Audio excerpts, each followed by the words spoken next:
Just a quick update on my LawnBoy 10550 GoPro series. So I just want to give you an update on this machine. So in the middle of September, what I noticed was that it was surging. It was starting to surge pretty bad, just like my 10323 did.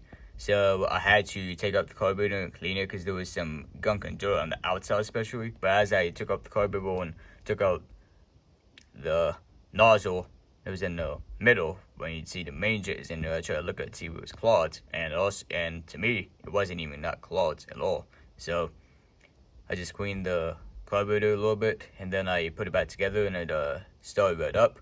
But after I shut the engine off, I noticed that on this Door Force carburetor, there was gas leaking out of the carb, because this is a problem with Door Force engines on these plastic carburetors, because I think a YouTube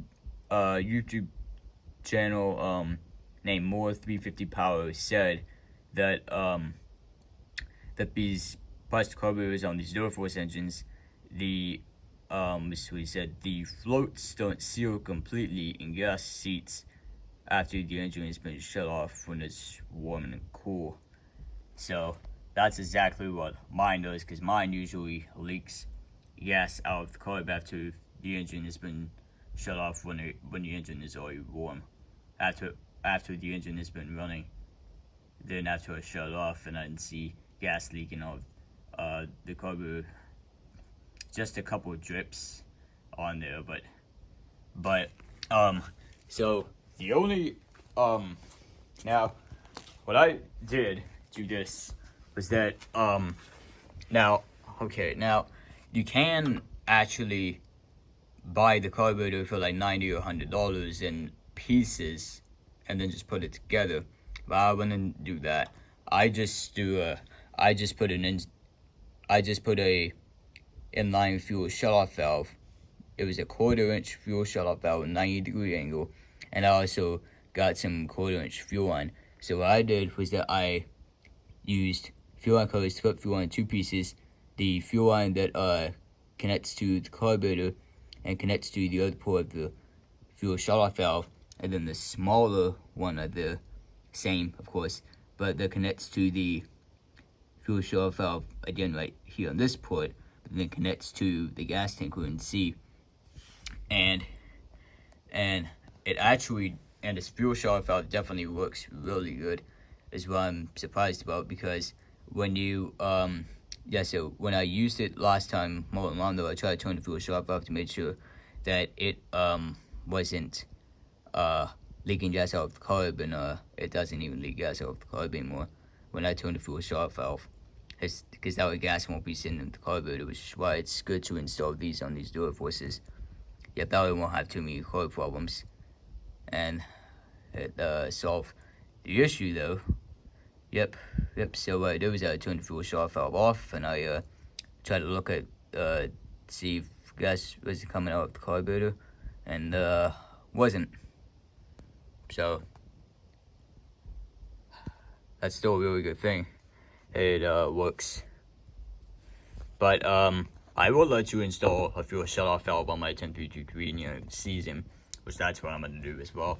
And then on 2 weeks ago, I painted the wheels with Chevy red orange engine enamel spray paint. So what I did, since these wheels are plastic drive wheels, all 4 of these wheels are plastic. So what I did was that I used 120 grit sand. First I cleaned them real good first, of course. I used 120 grit sandpaper, and then I used 220 grit sandpaper to smoothen out a bit, and then I used the white primer, and then after that primer was dry, I used the Rust-Oleum Chevy orange spray paint and put them on there. And this right rear wheel feels very smooth here, because I think as I put 2 coats on the paint, I think that's why this wheel felt like it's very smooth, and it is very smooth. It's what I really like. And I also put hubcaps on there too, on all 4 of these wheels. And it definitely does look sick. Looks really good and makes it look like a LawnBoy commercial 22-61 lawnmower with those wheels only at the rear. And also, last week I did was I spray painted the bit scratch on the deck, which was on that left side. You probably remember in my August 9th lock-in video, you might have saw that bit scratch was on the side though, I think. So, I tried to use 100 grit sandpaper, and then I used 220 grit sandpaper to smoothen it out, and then I used the white primer to protect it though, and then I used wet sand it to 220 grit sandpaper until it was smooth, and then I applied the LawnBoy green touch-up paint. But I did put a sheet of plastic over here and put tape over here, but it did mess up the paint as I pulled the tape off because the paint needed to dry longer. So I tried to fix the issue last time, and now it looks a lot better, and it definitely looks like brand new. Yeah, but the rest of the area isn't as smooth as right here where it's already been painted from LawnBoy factory, I think. But this over here isn't bad at all, but it's still it's a bit smooth at the bit scratch that I touched up, but it's not bad. But still, I don't really have to make it look perfect. I just wanted to touch up that big scratch though. So yeah, I'll show you. That's the information. Model 10x50, and it is a 2004 model. Last year at the Durforce LawnBoys, and this is the last 2-cycle LawnBoy that they ever made. And the Durforce was the last 2-cycle LawnBoy they ever made. These were definitely the best engines I think ever made from LawnBoy, and Toro. These sure are one of my favorites. So tomorrow, what I'm gonna be doing tomorrow, I'll have a video posted on Sunday, October 18th. We'll cold start my 4 Echoes that work, and my Hitachi blower.